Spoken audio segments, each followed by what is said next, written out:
We have just finished the Mesh 3D step, and now we are in the CFD phase. First of all, let's visualize the mesh we have just created.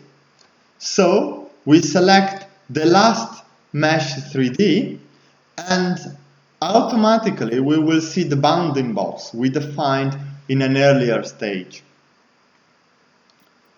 Since we want to see inside, in order also to visualize the boundary layer, we actually want to create a clip, a slice, something that is able to cut the mesh and visualize what's inside. So we press on plus and then on slice.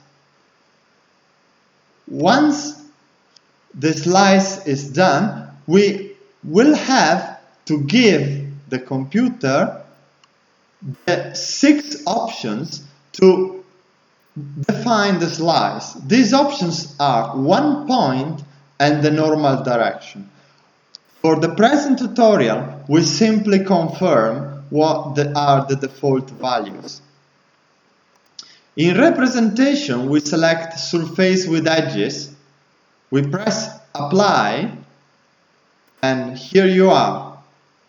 This is the slice, and if we wait a little bit longer, here it is. We are shown also the mesh on the slice.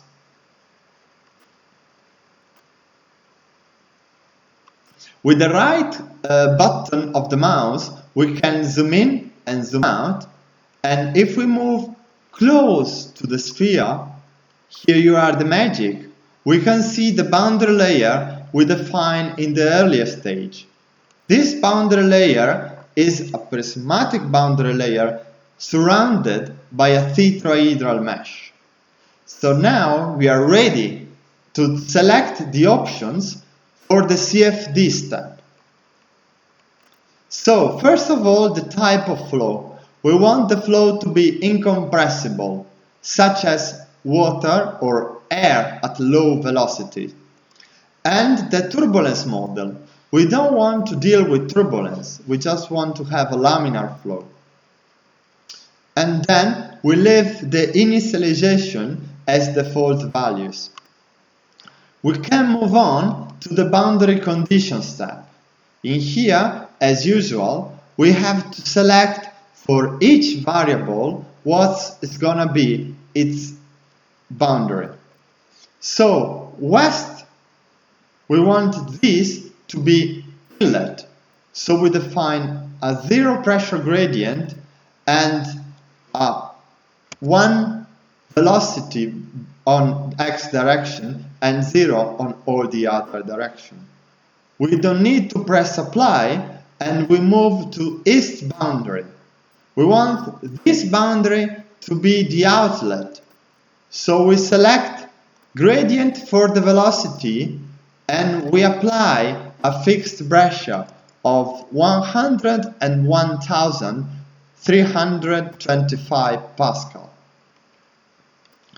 And then, obviously, we apply a wall on the sphere. So all the values of the velocities must be 0 and the pressure gradient as well, 0.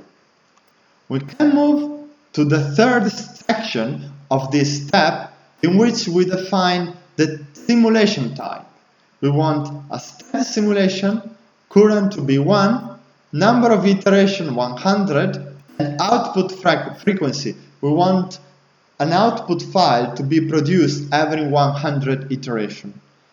If you're happy with the option, we submit the job. I am.